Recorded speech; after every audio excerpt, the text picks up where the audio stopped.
Alors, en même temps, le Québec, il y a eu une élection au Québec en 1976 et le Parti québécois a gagné son élection. Tu ne te rappelles plus.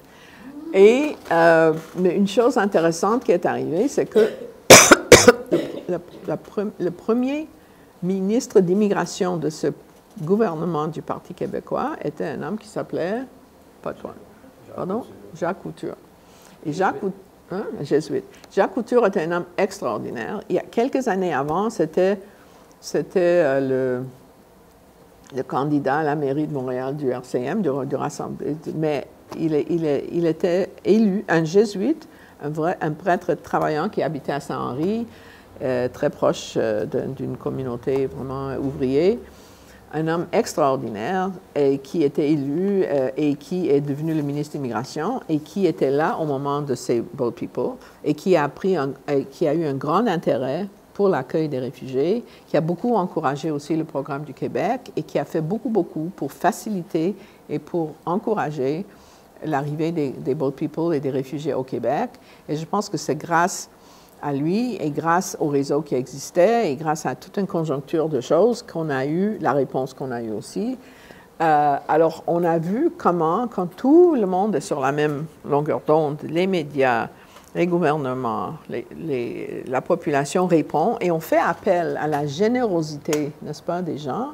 Et on vous dit, voilà des gens qui sont là, qui sont mal pris, ils ont besoin d'aide, il faut les aider et voilà comment vous pouvez les aider. Et on vous donne des outils, c'est possible de faire beaucoup de choses, n'est-ce pas? Alors, pour moi, c'était une grande leçon à l'époque et à ce moment-là, il y avait déjà un certain réseau d'organismes, pas tant que maintenant, mais un certain nombre de groupes. Et on a vu tout de suite, avec cette arrivée très importante de Boat People, qu'il fallait s'organiser. Alors, jusque-là, les programmes d'aide à l'adaptation, n'est-ce pas, ce qui est maintenant le print, là, c'était un programme fédéral. Les groupes étaient subventionnés par le fédéral. Alors, de côté argent, c'était le fédéral, mais le Québec a pris un grand leadership là-dedans. Mais tous ces organismes qui étaient déjà des organismes d'accueil et un certain nombre d'autres instances comme le Y et d'autres, on s'est réunis pour voir comment concerter un peu nos efforts. Et il y avait des départs, il y avait un organisme, il y avait, comment tu dis ça, un représentant du fédéral et un représentant du Québec. Il faut juste imaginer cette scène, et c'était très personnel parce qu'on a vu il y avait imaginé que vous êtes la personne du fédéral et ici il y a la personne du Québec, et c'était comme, vous savez, on pouvait sentir les vibrations un peu négatives qui allaient d'une à l'autre, mais c'était très personnel. C'était pas une grande politique, c'était deux personnes qui ne pouvaient pas se voir. Mais alors, elle disait noir, l'autre disait blanc, ou vice-versa, et nous, on était là, on disait, oh my God, qu'est-ce qui se passe là? Bon, mais on a passé à travers tout ça. Et ces premières réunions étaient le début de ce qui est maintenant notre table de concertation. Alors, on a commencé à se rencontrer et on a vu tout de suite l'intérêt et l'importance de se concerter. Il n'y avait pas de budget, il n'y avait rien pour cette concertation. Au début, c'était complètement bénévole. On se rencontrait assez souvent au début. Je pense que le premier... Mais en même temps, il y avait une méfiance, je dirais, qui est maintenant au centre jeunesse, mais très brièvement. Ensuite, il y avait une femme, Michèle Souchon, qui était la directrice du CLSC Côte-des-Neiges à l'époque, mais très brièvement. Mais la personne qui l'a vraiment mis de l'ordre là-dedans et qui était super importante, c'était l'abbé Robert Beaupré de l'Archevêché de Montréal. L'Archevêché, à l'époque, a pris un leadership très important. Robert Beaupré était une personne brillante et qui a mis beaucoup d'ordre là-dedans, mais qui aussi avait la force de faire face à certaines demandes du gouvernement, etc. Parce que tout de suite, dès qu'on... Vous savez, moi je dis toujours, c'est les gouvernements qui créent les coalitions. Parce qu'on commence à se rencontrer, tout de suite, c'est perçu soit comme quelque chose de positif ou, oups, il faut faire attention, ces gens-là s'organisent. Alors, au début, le ministère de l'Immigration voulait nous aider, mais ils nous ont proposé, c'est Immigration Québec,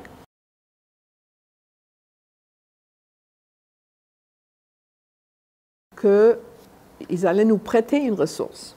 Alors, pas nous donner une subvention pour qu'on puisse engager quelqu'un, mais ils allaient nous prêter une personne pour prendre un peu le secrétariat en main, mais à condition, à condition qu'on ne s'incorpore pas. Alors, il faut voir quelque part, il y a les procès-verbal de la réunion où tout ça est arrivé à la table. Si vous le lisez, vous pouvez encore voir la fumée qui sort de ces papiers. Les gens étaient scandalisés. Qu'est-ce que ça veut dire? En vigueur en 92 était une entente dans un contexte politique beaucoup plus large, qui est vrai, parce que si eux, ils ne veulent pas qu'on s'incorpore pas, ils veulent nous prêter une personne qui va être là, mais qui travaille pour eux. Non.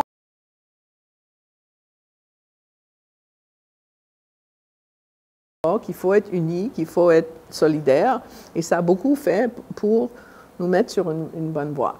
Alors, et ce qu'on a appris aussi, c'est que quand on est tous ensemble et quand on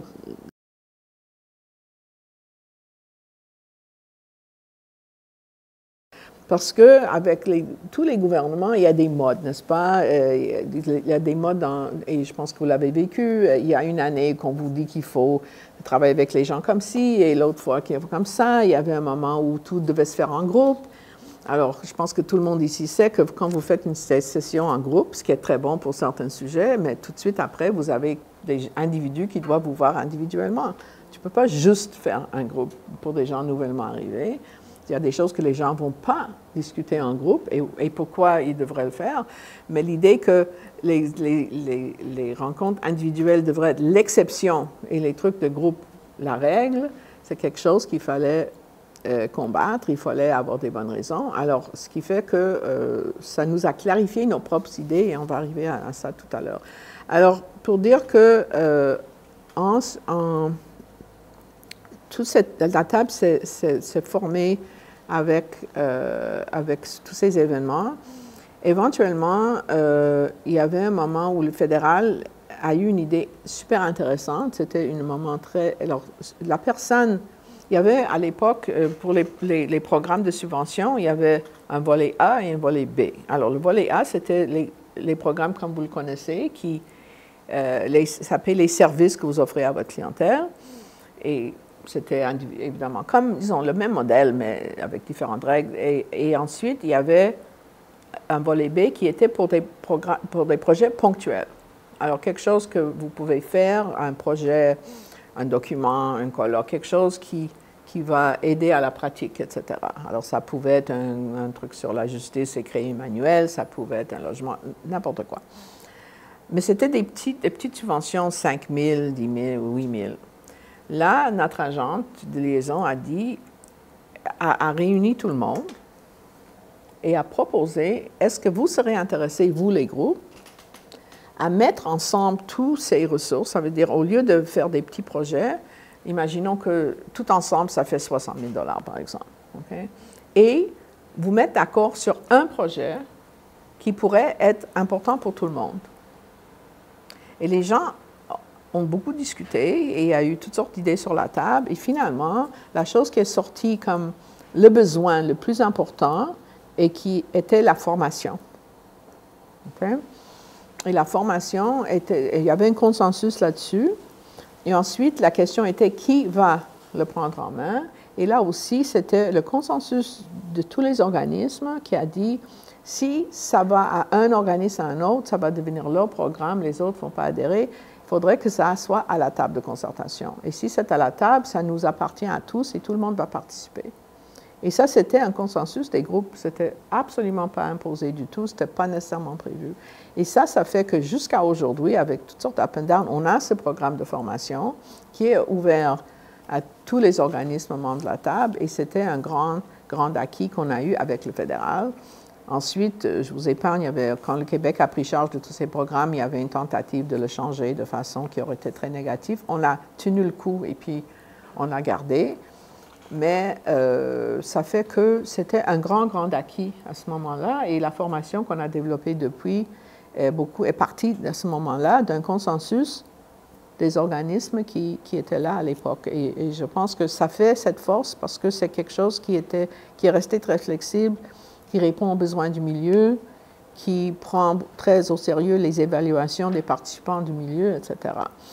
Alors, ça aussi, c'est un acquis qu'on a eu tous ensemble à l'époque.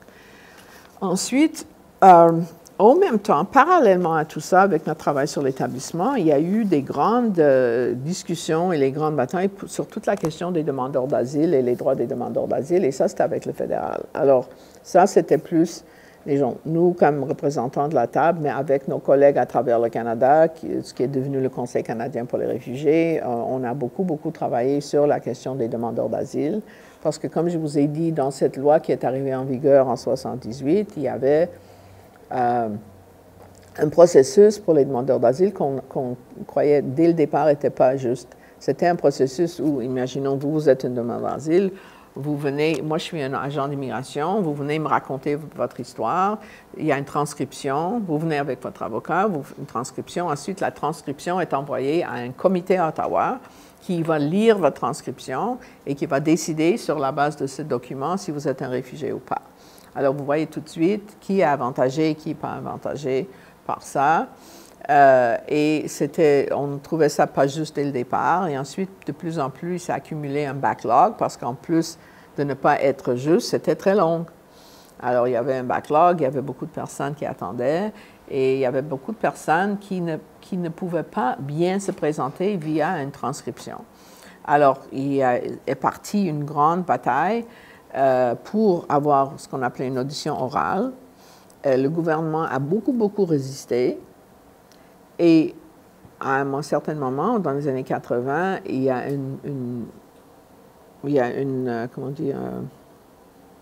un cas qui est parti devant les tribunaux, qui a fini à la Cour suprême, et ça, c'était le cas Singh. Et l'arrêt Singh, qui est de la Cour suprême en 85, a donné raison aux gens qui disaient un demandeur d'asile a le droit de comparaître devant le décideur, de ce qu'on appelle une audition orale. Ça veut dire que les décideurs, le demandeur doit pouvoir rencontrer et parler directement au décideur.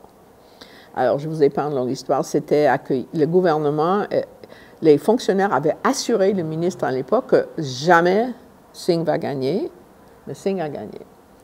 Mais comme c'était un cas indien, Singh était un Sikh d'Inde, quelque part, les fonctionnaires, le fait que c'était un Indien les a rendus malades. C'est comme si ça aurait été, je ne sais pas, quelqu'un d'un pays où ils croyaient d'être réfugiés, peut-être ça sera mieux passé. Mais le fait que c'est un cas comme ça, qui a gagné, et qui a gagné ça pour tout le monde, ils n'ont jamais avalé.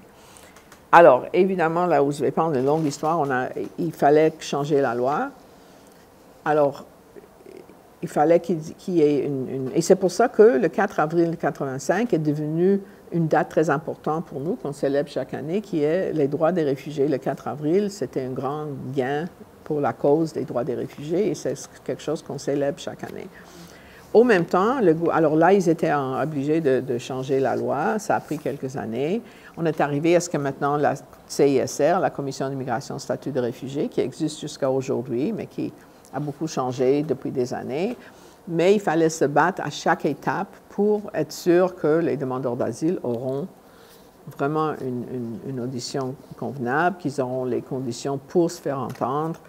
Ça a pris beaucoup, beaucoup d'années d'avoir un appel, ce qu'on a eu juste il y a 3 ans. Alors, c'est un travail de longue haleine qu'on a fait avec tous nos collègues à travers le Canada. Et c'est comme ça que s'est créé aussi ce réseau.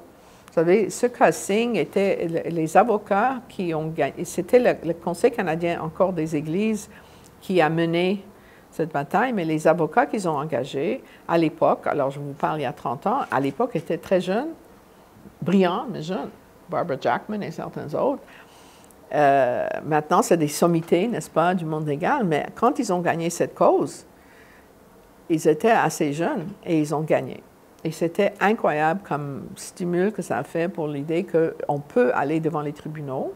Évidemment, on prend une chance. Évidemment, ça coûte cher. Et depuis ces années-là, on a eu, à intervalles assez réguliers, des grandes causes qui étaient gagnées à la Cour. Évidemment, il y en a qu'on a perdu aussi. Et on a quand même, avec tout ce qu'on dit du mal sur certains avocats, il y a une cohorte d'avocats aussi très militants, très dévoués à cette cause, qui travaillent, et si on devait leur payer vraiment à leur juste valeur, on ne pourrait jamais y aller. Il faut les payer, mais pas à ce que ça vaut vraiment ce travail-là. Alors, on est très chanceux dans notre réseau, et aussi au Québec, on a aussi certains avocats qui sont... Je pense que le Québec a trouvé sa place à travers ça. Il y a eu quand même, à un moment donné, pour les demandeurs d'asile, on a eu une... Vous savez, souvent ça dépend de certains individus. Il y a des grandes politiques et ensuite, c'est vraiment un travail important de... Alors maintenant, il y a eu toute une bataille au long des années 80 aussi pour les droits des demandeurs d'asile, pour les services aux demandeurs d'asile. On s'est battu avec, et ça aussi, on était plusieurs ensemble, pour le Québec, pour que le Québec accepte que les demandeurs d'asile ont droit à certaines choses pendant qu'ils attendent. L'aide sociale, et avec le fédéral, le permis de travail, la carte médicale. Vous savez, il y avait un moment, pendant plusieurs années, où les demandeurs d'asile avaient une carte soleil de la RAMQ. On l'a gagnée et ensuite on l'a perdue. Alors maintenant, les demandeurs d'asile reçoivent le PFSI, le Programme fédéral de santé intérimaire, qui était beaucoup coupé à l'époque par Jason Kenney, qu'on a regagné. Là aussi, c'était des grandes batailles devant les tribunaux. Alors, tout sur la tête des gens, n'est-ce pas? Mais ça aussi, c'est vraiment ensemble qu'on fait ça. Et ça prend des gens qui ont vraiment un cœur militant, parce que tout ce qu'on fait pour aller à toutes ces réunions, à travailler, c'est en dehors de nos... tout le monde est pris avec leur travail normal, avec vos clients, avec toutes vos responsabilités. Alors, ça prend vraiment un réseau de personnes dévouées pour aller de l'avant. Moi, je suis en admiration de tous ces réseaux. J'ai beaucoup appris de tout le monde avec qui j'ai travaillé. Et là, je vois depuis quelque temps, il y a une cohorte. L'année dernière, avec les Syriens, c'était pour moi un moment, je saute un peu dans mon truc, mais pour vous dire, parce que je vais laisser le temps. Là aussi, j'ai appris de mon père. Mon père il est décédé il y a 12 ans, mais c'est un homme assez brillant. Une de ces personnes qui, dans sa vie, il a commencé à travailler à 14 ans, n'est-ce pas? Il n'a pas pu continuer ses études, mais il a eu une éducation assez importante à l'époque, avant la guerre en Pologne, à Varsovie, de son parti politique et de son syndicat. Il a beaucoup appris. Il y avait des cours, les cours de nuit, les cours de politique. En fin de semaine, au lieu de se reposer, ils allaient entendre des cours d'analyse de la politique du monde entier. Puis le gars qui se montrait pour faire l'analyse de tous les pays, si jamais il oubliait un pays, vous n'avez pas parlé du Mandchouria ou je ne sais pas où, là. Alors le gars ne pouvait rien oublier. Les gens avaient beaucoup plus de patience qu'on a maintenant. Mais ils ont beaucoup, beaucoup appris. Et il me racontait toujours qu'il y avait une de ces conférenciers que dans chaque conférence, quelque part, il fallait qu'il mette du alpha au oméga. Il y a blablabla. Alors, alpha oméga, c'est devenu comme une sorte de joke chez nous. Mais, alors, il avait une éducation... Il a quitté l'école à 14 ans, mais son éducation, sa capacité d'analyser était beaucoup plus avancée que ça. Alors, arrivé ici, il est parti, il était un travailleur textile, il a ouvert sa petite commerce, mais il était très engagé côté communautaire. Et c'était quelqu'un qui regardait toujours, analysait, était très intéressé au comportement des gens et a tout de suite vu, il était très impliqué dans plusieurs groupes sociaux et aussi là où je suis impliquée à la Bibliothèque publique juive, qui est une institution ici pas loin, et il est devenu bénévole, mais à un moment donné, il disait il pensait beaucoup à succession, n'est-ce pas? Comment faire vivre une institution, ça veut dire tout le temps recruter des nouvelles personnes, des personnes plus jeunes, trouver une place pour des personnes et être ouvert à leurs idées. Et il a dit à son cohorte, à les gens de sa génération, écoutez, il faut que vous soyez prêts à avoir autour de la table des personnes plus jeunes et il faut être prête à ce qu'ils ne soient pas d'accord avec vous. Alors, ça m'a aussi beaucoup marqué, le fait qu'il faut être ouvert. Ça ne veut pas dire qu'on accepte n'importe quoi, mais il faut écouter des nouvelles idées. Il faut toujours être ouvert à ce qui s'en vient. Et moi, cette année, avec l'arrivée des réfugiés syriens, il y a plusieurs choses qui sont arrivées, n'est-ce pas? Je n'ai pas besoin de vous raconter à quel point j'espère que vous êtes d'accord que c'était un peu triste avec l'ancien gouvernement. Et c'était triste aussi parce qu'ils ont créé une atmosphère de méfiance, de peur, de crainte. On disait n'importe quoi sur les gens. Et ça crée... C'est le contraire d'ouverture et de générosité. Je ne dis pas qu'il faut être stupide. On est tous ici. Personne ne veut se faire sauter. On veut que le promis soit sécure et qu'il n'y a pas de bombes qui apparaissent nulle part. Mais il faut aussi être un peu réaliste. On ne peut pas juste soupçonner tout le monde et avoir peur de tout le monde. Mais il y avait cette atmosphère qui s'est créée. Le ministre Kenney et ensuite l'autre disaient n'importe quoi sur les réfugiés. Les demandeurs d'asile étaient tous des bogus, étaient tous des faux, étaient tous les gens qui essayent de vous tricher, de vous mentir. Alors, ça a créé une atmosphère assez négative. Le ministre Kenney avait même, à un moment donné, ça m'a complètement choquée. Moi, je pensais que j'étais un peu shock-proof, comme on dit, mais il a mis sur son site, imaginez que quand ils ont coupé les services médicaux aux demandeurs d'asile, il a mis, parce que l'idée était, mais vous serez d'accord, les demandeurs d'asile ne devraient pas être traités mieux que vous. Et savez-vous qu'eux ont des meilleurs services que vous? Alors là, il a mis sur son site web une sorte de sondage, un truc où il demandait aux gens de répondre. Je suis d'accord avec le ministre Kenney que les demandeurs d'asile ne devraient pas être traités mieux que des citoyens. Alors, le ministre, un député, met ça sur son site web de son comté. C'était de jamais vu et c'était honteux, voyez-vous. Mais quand quelqu'un se permet ça, ensuite, il y avait toutes ces autres choses qu'ils ont faites. Alors, l'an dernier, il y avait comme un moment où et ça, moi je suis pas libre, mais il y a tout d'un coup, avec la question des réfugiés syriens d'un côté, mais de l'autre côté, un changement de climat. Et peu importe vos allégeances politiques, il faut dire que surtout pour nous, dans notre travail, le climat a complètement changé, côté fédéral, et tout d'un coup, on retournait à cet appel de générosité. On faisait appel aux bons instincts des gens, on faisait appel à la générosité, on faisait appel au fait que les gens vont aider les gens, et la réponse était incroyable. Et moi, à un moment donné, je me suis dit, vous savez, c'est une question de santé mentale pour nous tous.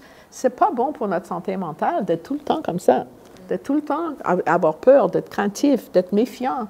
C'est beaucoup mieux pour nous de s'ouvrir, d'être généreux, et parce que on se dit, voilà comment je suis bonne, hein? Moi, regarde tout ce que je fais, je donne des choses, les madames avec les toutous, les madames avec les macarons, n'est-ce pas? Et je ne le dis pas pour le banaliser, au contraire. Il y avait, au début l'an dernier, il y avait un sondage qui est parti négatif, mais tout de suite, il y a eu un sondage contraire qui a eu gain de cause. Alors finalement,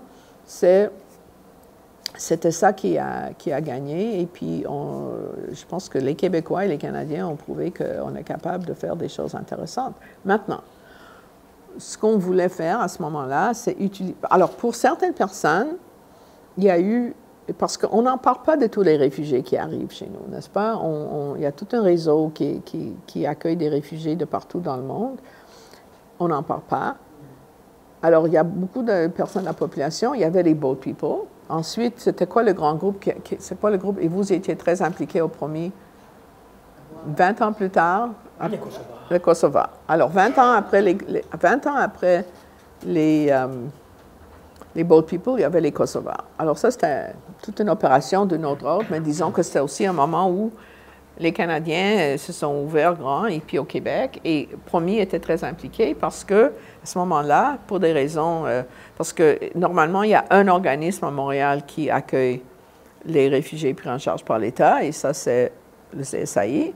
Mais à l'époque, pour différentes raisons, ils ont aussi fait un contrat avec le Promis et avec Cassie, à bord de Cartierville.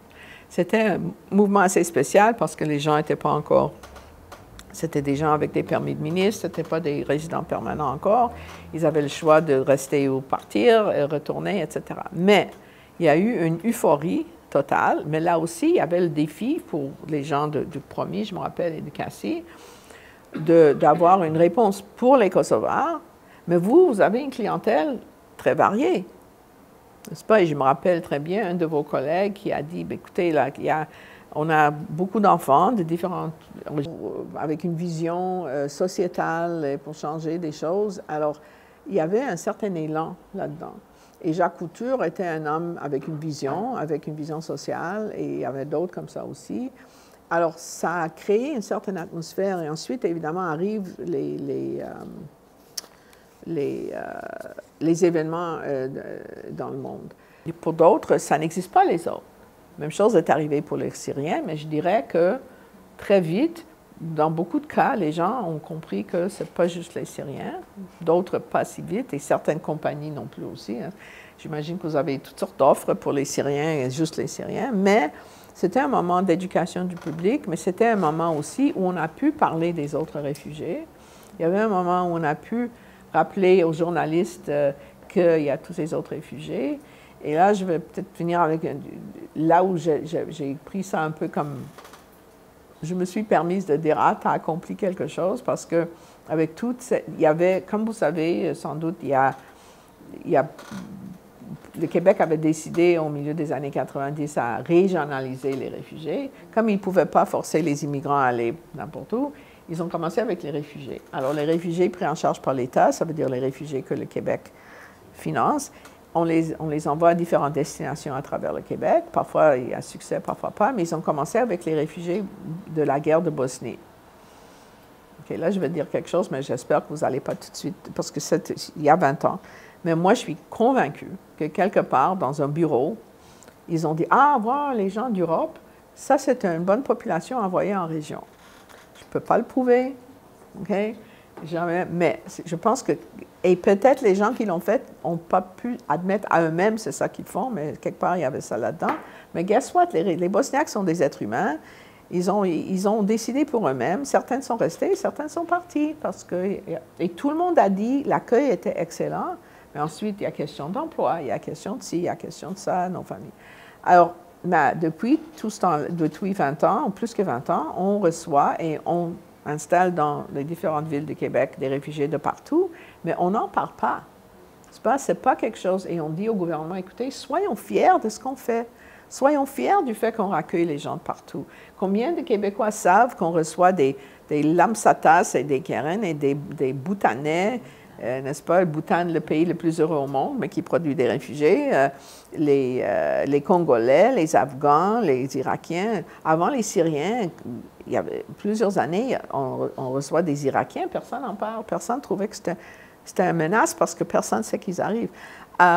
Mais là, c'était un moment où on a pu en parler petit à petit aux journalistes. On a pu leur dire, vous savez, il y a des destinations autres que Montréal.